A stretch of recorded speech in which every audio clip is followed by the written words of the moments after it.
Oh, descends, Seigneur. Oh, descends, Jésus. Shalom tout le monde, que le Seigneur vous bénisse. Bienvenue sur cette émission Chef-d'œuvre. Alors, cette émission Chef-d'œuvre, c'est une émission qui nous permet de connaître et de savoir beaucoup plus sur nos artistes et musiciens du message et puis la vérité sur la Bible et sur le message de l'air.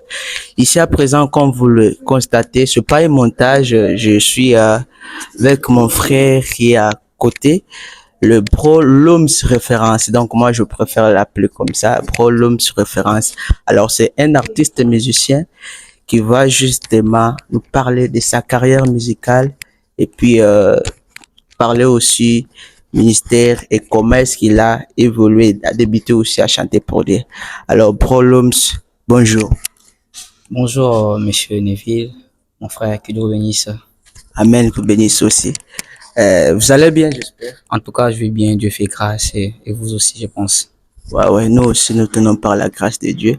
S'il vous plaît, avant de commencer, je voulais justement vous signaler que n'oubliez pas de vous abonner sur notre chaîne YouTube Bro Neville World Officiel et sur notre page Facebook Chef-d'œuvre TV. Alors, vous ne serez pas déçus parce qu'on aura des invités de marque qui viendront pour intervenir, surtout plus pour la musique gospel, surtout la musique du message. Alors, Bro Looms Référence, beaucoup veulent savoir justement qui est Bro Looms Référence.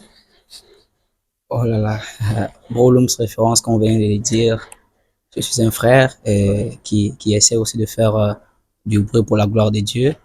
Donc, par la musique, par le cantique que Dieu nous inspire à offrir pour les enfants de Dieu, qui sont comme de bénédictions, un affermissement et une édification pour le peuple de Dieu. Donc, je suis le frère Looms, j'essaie de faire du bruit pour la gloire de Dieu.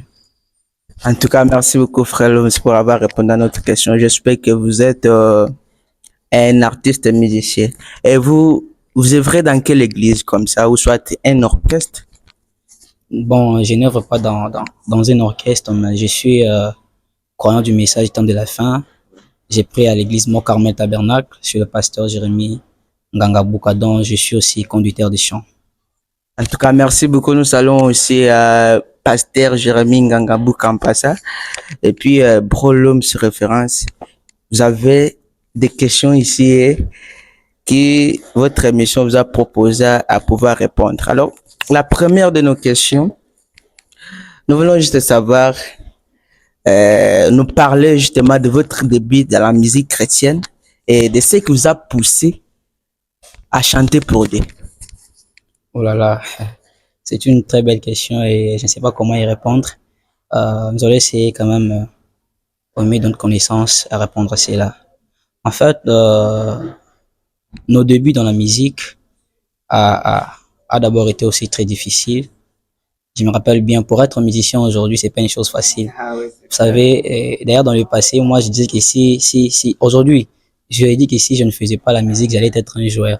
Parce que dans les temps jadis, là, j'aimais trop le foot et je joue aussi au foot. Mais à un moment donné, je m'étais retrouvé dans la musique. Et pour commencer, d'abord, moi, j'avais commencé d'abord à apprendre les instruments. J'ai joué d'abord aux percussions à l'église. Je pense que c'était en 2013-2014, comme ça, à l'église Arc-en-Ciel, tabernacle de Kitambo.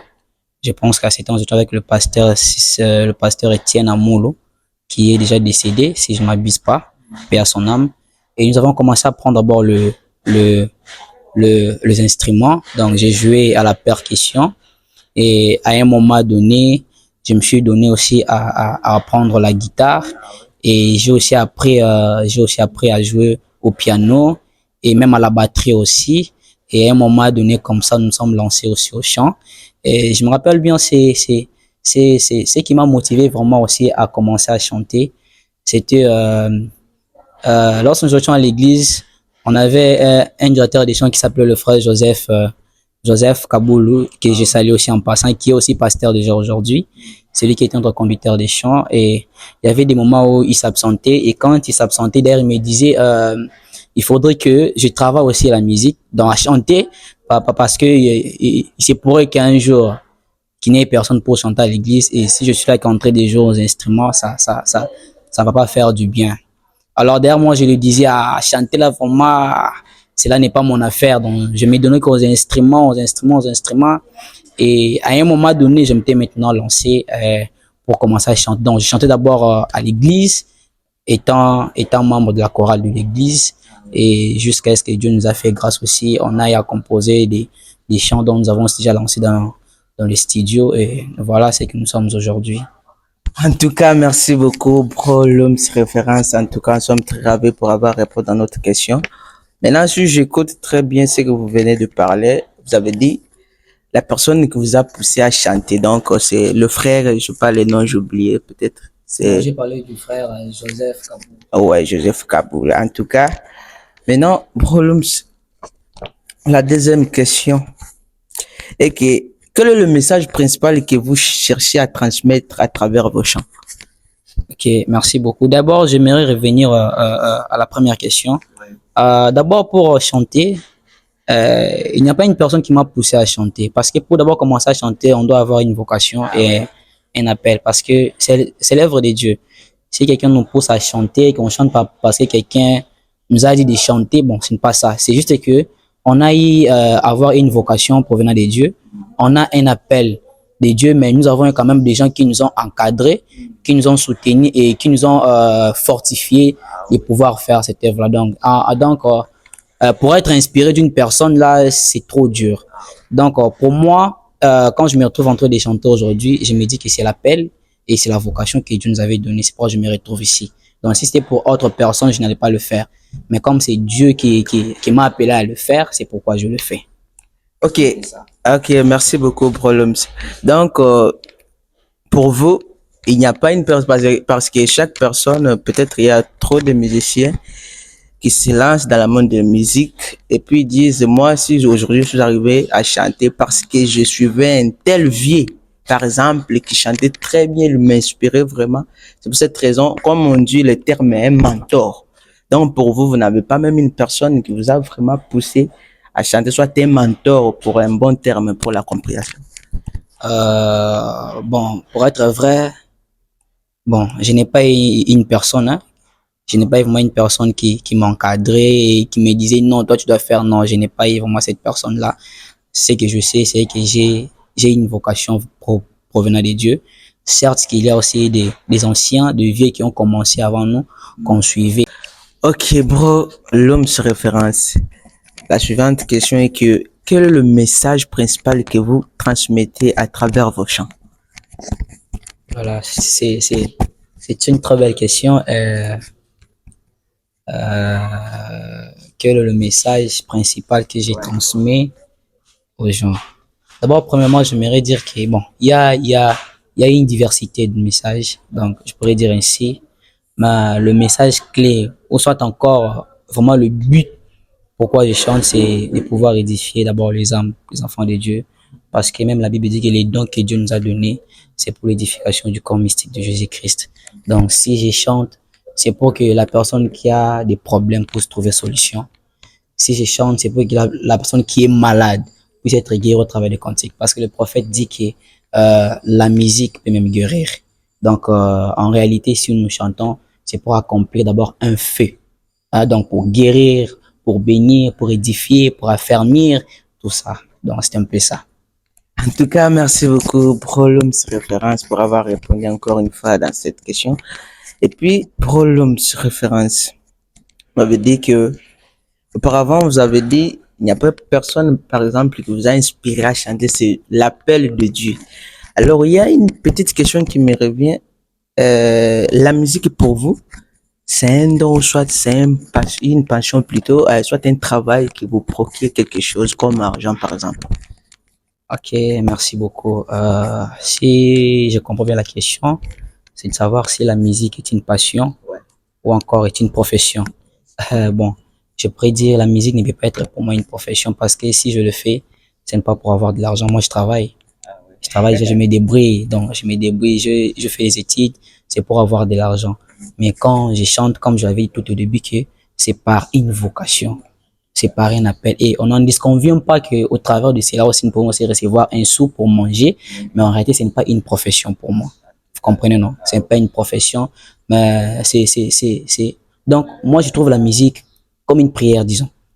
La musique, c'est comme une prière, comme un chant de victoire pour moi.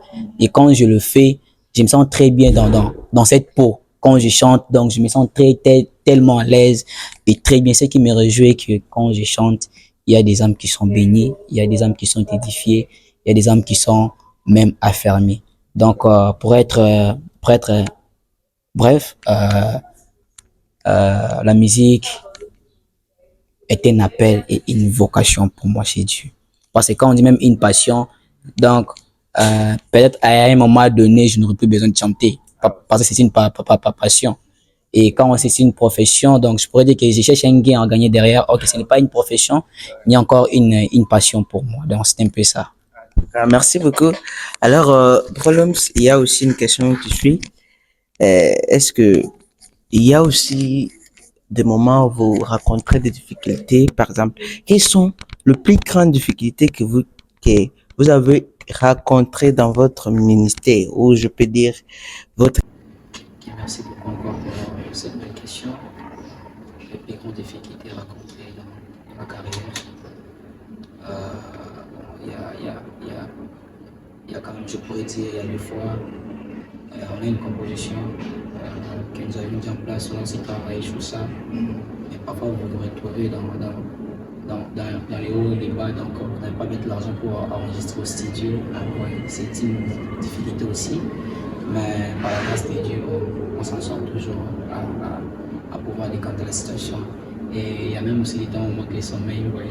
Ah ouais, c'est la mise en main, c'est quand même une difficulté. Ah ouais, c'est ça. On peut avoir une composition comme ça, la nuit on dort, pas même la nuit. Ouais. Parfois la nuit tu te réveilles seulement en disant que non, tu dois travailler. Tu as déjà une chanson écrite déjà, mais tu te réveilles juste pour travailler la chanson. Parfois pendant 2 heures ou 3 heures comme ça, et puis tu dors. Et je me rappelle qu'au début c'était très difficile. Quand j'ai commencé avec la musique, je me rappelle que je restais du côté de ma campagne, à la station ma campagne. Là, on appelle Agmatou à Bilon. J'étais de ces côtés-là. Souvent, j'ai quitté la maison pour aller voir mon maître qui m'apprenait la guitare. Je peux avoir une somme d'argent, il y a 3000 francs.